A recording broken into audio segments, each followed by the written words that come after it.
কি রোদ! না, বেশি সময় আজ কাজ করব না। এই একটা গাছ কেটেই বাড়ি চলে যাব। মেয়েটা জ্বরে শুয়ে আছে একা একা, না জানি কি করছে। তাড়াতাড়ি গাছটা কেটেই বাড়ি যেতে হবে।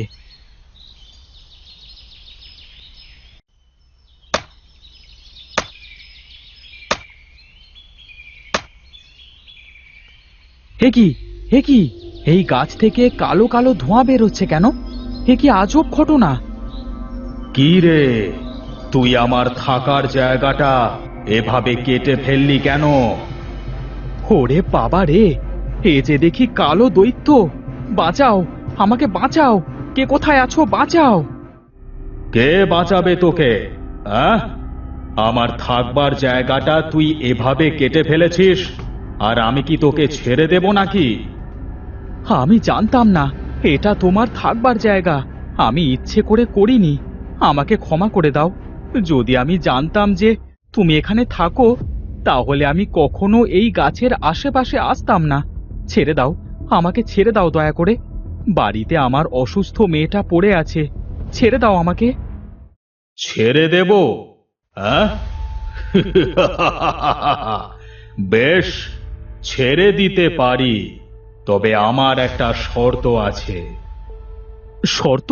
কি শর্ত? আমি তোকে দুটো প্রশ্ন করব।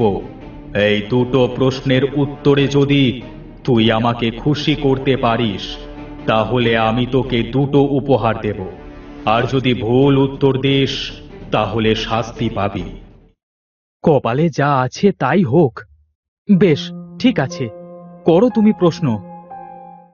বেশ, তাহলে আমার প্রথম প্রশ্ন হচ্ছে, এমন কি আছে যা শহরের মধ্য দিয়ে যায়, পাহাড়ের মধ্য দিয়ে যায়, জঙ্গলের মধ্য দিয়েও যায়, কিন্তু নড়তে পারে না? এ আবার কেমন প্রশ্ন! এ তো বড়ই কঠিন। আমি আমি এটা কিভাবে পারবো? যদি না পারো, তবে শাস্তি আছে। আমি একটু ভেবে বলবো। কি হলো, পারবে না? না দৈত্য, মাথায় আসছে না। তাহলে শাস্তির জন্য প্রস্তুত হও। এই প্রশ্নের উত্তর হলো রাস্তা। রাস্তা সব কিছুর মধ্য দিয়েই যায়, কিন্তু সে একা একা নড়াচড়া করতে পারে না। তোমার প্রথম শাস্তি হলো, যে রাস্তা দিয়ে এসেছো সেই রাস্তায় 10 পা হেঁটে যাও। 10 পা হেঁটে যাওয়ার পর তুমি দেখবে একটি কালো বাছুর সেখানেই অপেক্ষা করছে। তাকে নিয়ে এসো। আচ্ছা, বেশ।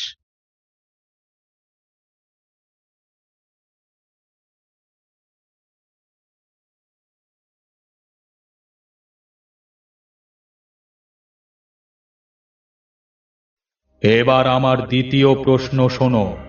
আমার দ্বিতীয় প্রশ্ন হলো, এমন কি আছে যেটা শুধুমাত্র ওপরের দিকেই ওঠে, নিচের দিকে কখনোই নামে না? হ্যাঁ, এমন কি জিনিস আছে যেটা কখনো নিচে নামে না, শুধু ওপরের দিকেই ওঠে? কি হলো, এবারের প্রশ্নের উত্তরটা পারলে না তো? পেয়েছি, পেয়েছি। এমন এক জিনিস যেটা শুধুমাত্র ওপরে ওঠে, কখনো নিচে নামে না, আর তা হলো বয়স। মানুষ হোক কিংবা অন্য কোনো প্রাণী, তাদের বয়স একবার ওপরে উঠলে আর কখনো নিচে নামে না। বেশ, একটি সঠিক উত্তর দিয়েছ। তাহলে আমার কথা অনুযায়ী তুমি একটি পুরস্কার পাবে। যে পথ দিয়ে এসেছো সেই পথ দিয়ে 10 পা পিছিয়ে গেলে দেখবে একটি ছোট্ট সাদা বাছুর তোমার জন্য অপেক্ষা করছে। সেটাকেও নিয়ে এসো।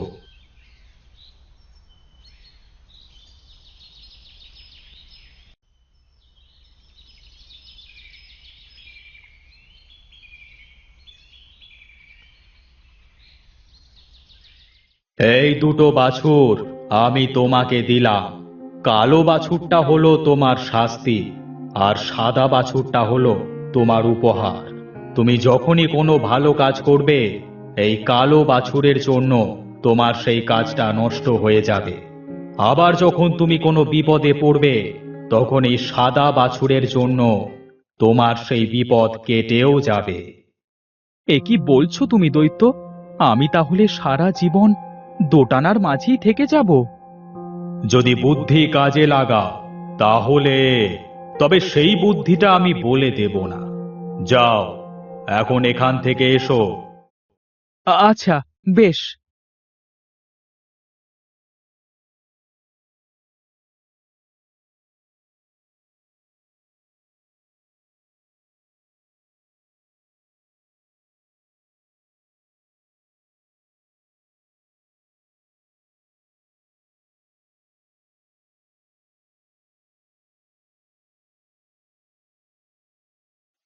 কি রে মা, তোর জ্বর কমলো?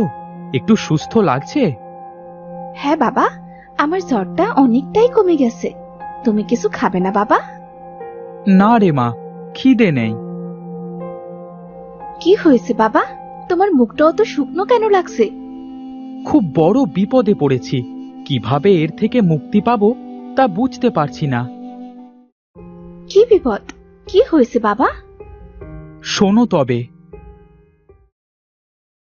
তুমি এত চিন্তা করো না বাবা, সময় আসুক, কি করা যাবে সেসব পরে চিন্তা করব। তুমি যে ওই দৈত্যর থেকে বেঁচে ফিরে এসেছো, এটাই তো অনেক। আর চিন্তা না করে যাও তো, খেতে যাও। আচ্ছা, বেশ।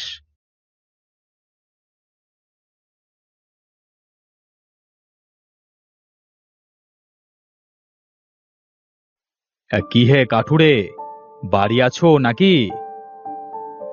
এই তো কর্তা বাবু, আপনি এসেছেন যে। আমায় ডেকে পাঠালেই তো আমি চলে যেতাম। আপনি আবার কষ্ট করে আসতে গেলেন কেন? আসুন আসুন। শোনো, আমার মেয়ের বিয়ে সামনের সপ্তাহে।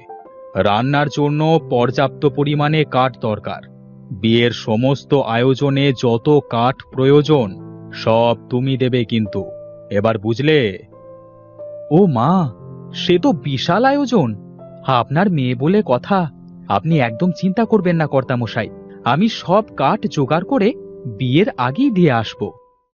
বেশ, এই নাও 50 মোহর। এটা হলো অগ্রিম। কাজ শেষ হবার পর আরো 50 মোহর পাবে। আচ্ছা কর্তাবাবু।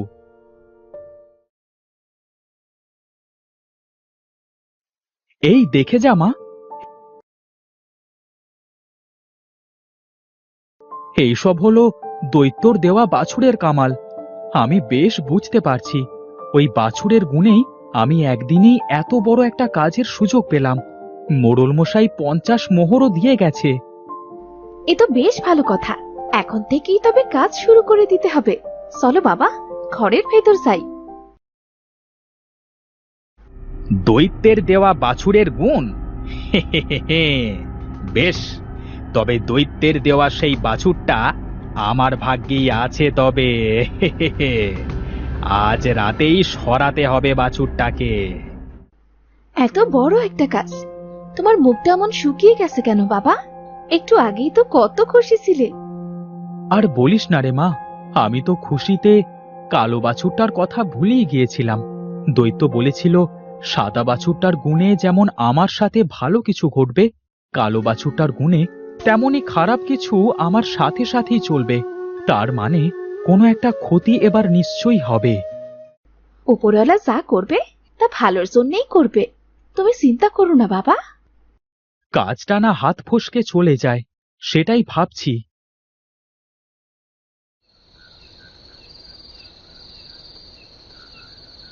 কি ব্যাপার, এখানে তো দুটো বাছুর, এর মধ্যে কোনটা দৈত্যের দেওয়া সেটাই তো বুঝতে পারছি না।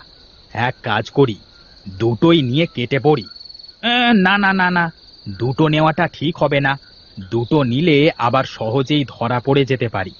আমি বরং ভাবি কোনটা দৈত্যের দেওয়া।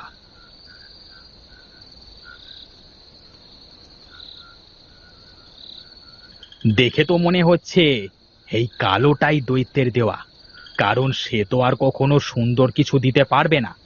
নিশ্চয়ই এই কালো কুৎসিত ছোট বাছুরটাই দৈত্য দিয়েছে। তা হোক, এটাই বরং নিয়ে যাই। এটা নিয়ে এখনই গ্রাম ছাড়তে হবে। পাহাড়ের পথ দিয়ে তাড়াতাড়ি চলে যাওয়া যাবে পাশের গ্রামে।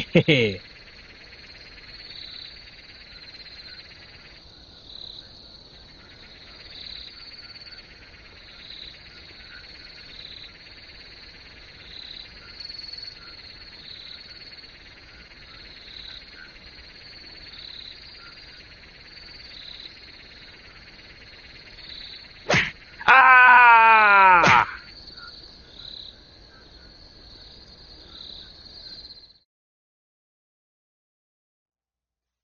কালো বাছুরটা কোথায় গায়েব হয়ে গেল?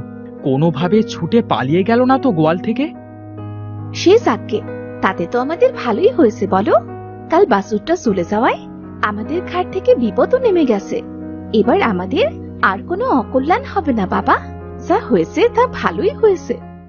কিন্তু দৈত্য বলেছিল কালো বাছুরটা যার সাথেই থাকবে তার অঘটন ঘটবে। কে জানে এখন কার সাথে আছে? যা হয়েছে তা ভালোই হয়েছে। ঠিক বলেছিস মা।